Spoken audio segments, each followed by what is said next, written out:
too expensive.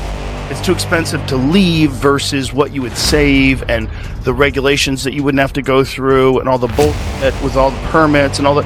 What California does is over-regulate everything. They get as much government involved as possible. They suck as much tax money out of you as possible, and then they still leave the place a mess. They still have homeless people everywhere. It's still a disaster. It's still a woke show of virtue signaling at every level of the government. Still. Like, no course correction at all. They're going further and further into la-la land. And you're like, Jesus Christ, you guys. The storms may have passed in California, but the criticism hasn't. Joe Rogan and actor Mel Gibson are still speaking out loudly.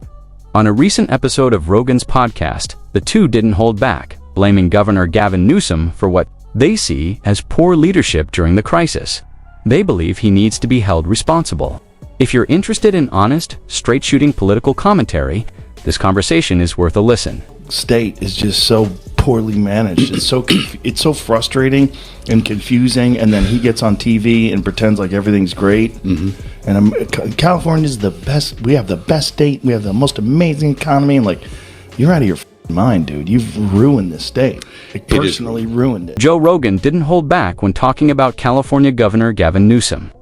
He opened by saying Newsom has wasted his time in office and turned what should be a thriving state into a place people are rushing to leave.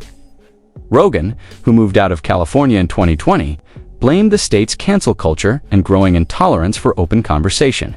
Newsom of mismanaging California's one strong economy, pointing to rising crime, worsening homelessness, and soaring taxes. Rogan argued that businesses are leaving because the state's leadership focuses more on appearances and political talking points than real solutions. This isn't new criticism from Rogan either.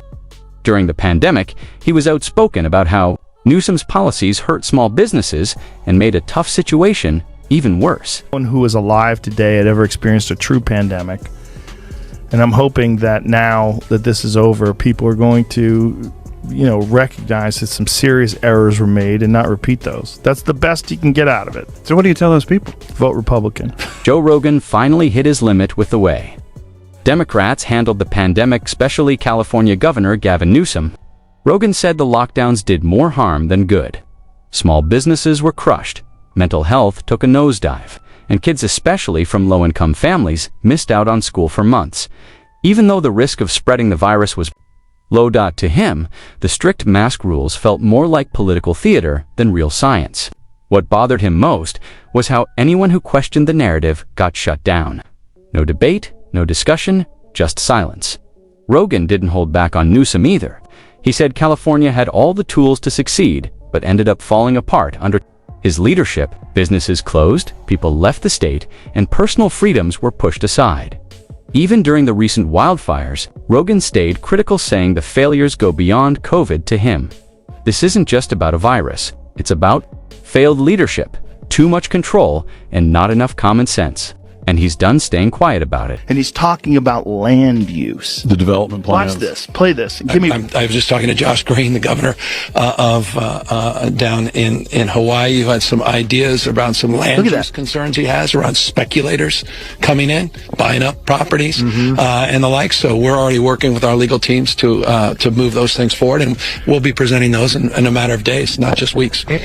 The big smile on his face. Look at the little wiggle he does with his shoulders. Speculator, watch this.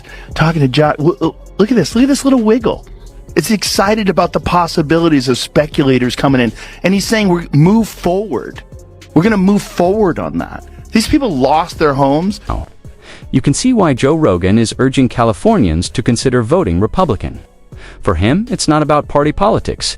It's about real leadership. He believes leadership means showing up when things get tough, not posing for cameras or playing games behind the scenes. Rogan points back to former Governor Arnold Schwarzenegger, who faced tough times head-on. He didn't hide, didn't make excuses. He tried to fix things. Compare that to Gavin Newsom, who Rogan says treated the crisis like a political opportunity. While regular people were losing jobs and businesses, Newsom was spotted dining maskless at upscale restaurants. At the same time, he was enforcing strict mandates on everyone else. To Rogan, that's not leadership. It's hypocrisy. He sees Newsom as more interested in headlines and political ambitions than in helping the people he was elected to serve. That's why Rogan's frustration feels so real. This isn't about being liberal or conservative. It's about demanding honesty, strength, and real action. Californians, he says, don't need another polished politician. They need someone who actually cares. It's too expensive to leave versus what you would save, and the regulations that you wouldn't have to go through, and all the with all the permits and all that. What California does is overregulate everything. They get as much government involved as possible. They suck as much tax money out of you as possible, and then they still leave the place a mess. They still have homeless people everywhere. It's still a fucking disaster. It's still a woke shit show of virtue signaling at every level of the government. Still. Like, no course correction at all. They're going further and further into La La Land. And you're like, Jesus Christ, you guys. Joe Rogan didn't hold back when talking about California Governor Gavin Newsom.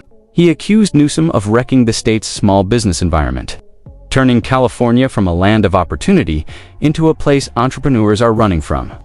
Rogan pointed to Assembly Bill 5 as the first major blow. It forced many freelancers and gig workers to be treated like full-time employees. That meant more costs, more paperwork, and a legal mess for small business owners who couldn't afford it.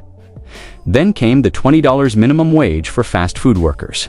While it may have sounded good politically, Rogan said it actually hurt the very people it was supposed to help by forcing restaurants to lay off staff, cut hours, or shut down altogether. He also blasted the state's handling of unemployment.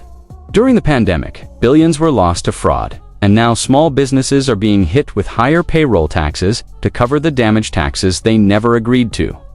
In Rogan's eyes, Newsom's policies don't support small business, they punish them. Instead of making it easier to succeed, the state is full of red tape and rules that drive people out. Rogan warned, California isn't a dream anymore, it's a warning. Karen Bass have already proven their incompetence and poor leadership during the Los Angeles wildfires. Now, as we experience rampant lawlessness and civil unrest, it's never been more clear they're unable to respond effectively and responsibly during calamity. Whether it's sheer incompetence or outright malevolence, the reality is stark. California's in a state of turmoil, and I ask my fellow Angelenos, why are Gavin Newsom and Karen Bass still in office? This is a guy who's clearly fed up with Gavin Newsom leadership, and honestly, it's not surprising. California keeps rolling out sweeping policies and strict regulations. But for all the big promises, the state isn't leading in quality of life. In fact, it's falling behind. Even though California is one of the richest states in the U.S., it's facing problems worse than many average states. Homelessness is out of control. Whole blocks in cities like Los Angeles and San Francisco have turned into tent encampments. Crime is rising in major cities. Businesses are moving to places like Texas and Florida, where taxes are lower and the environment is more business-friendly. And the cost of living, it's crushing the middle class. So what exactly have all these progressive policies achieved? According to critics like Joe Rogan, not much other than bloated egos in Sacramento and a state that feels further and further from the California dream. And Rogan's not alone. Actor Mel Gibson has also spoken out, calling on Newsom to step down. The frustration is growing, and more people are starting to speak up. Get your hands off these poor people just trying to live their lives, man. Trying to live their lives, paying their taxes, been here 10 years. The fear, the horror. The hell is this guy? Come after me, arrest me. Let's just get it over with. Tough guy. You know, I don't give a damn. But I care about my community. I care about this community. The hell are they doing? These guys need to grow up. They need to stop. And we need to push back. And I'm sorry to be so clear, but that kind of bloviating is exhausting. So Tom, arrest me. Let's go. Gibson didn't mince words. He flat out called for Gavin Newsom to be voted out. And this wasn't just for show. He meant it. The final straw for Gibson came when Newsom failed to act as protests over ICE policies spiraled out of control. What began as peaceful demonstrations turned into violent riot. Stores were looted, property destroyed, and entire neighborhoods shaken. But instead of stepping in to calm things down and protect people, Newsom, according to Gibson, chose politics over responsibility. Rather than deploying security to stop the destruction, he sided with the protesters and stayed silent when things got violent.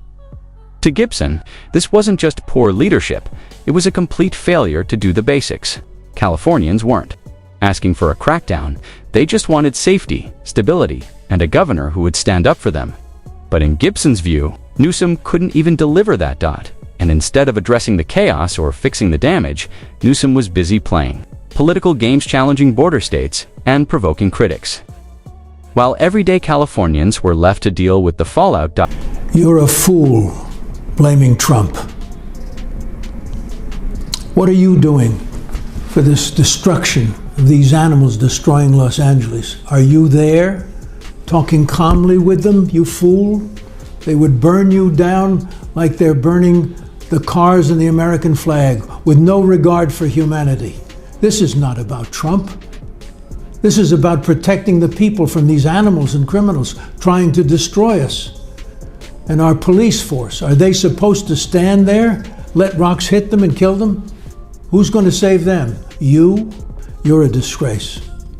You're nothing but a lying dog for the hopes of becoming the president one day. With a track record like Gavin Newsom's, it's hard to take talk of him running for president in 2028 seriously. California is one of the richest states in the country with talent, technology, and natural beauty. But under Newsom's leadership, the state has faced rising crime, a deepening homelessness crisis, and economic instability. If he struggled to manage California effectively, how can we expect him to handle the entire country? Time and again, it feels like he's more focused on media appearances and polished speeches than on delivering real solutions. His ideas may sound promising, but they often fall apart when put into practice. While he talks about progress,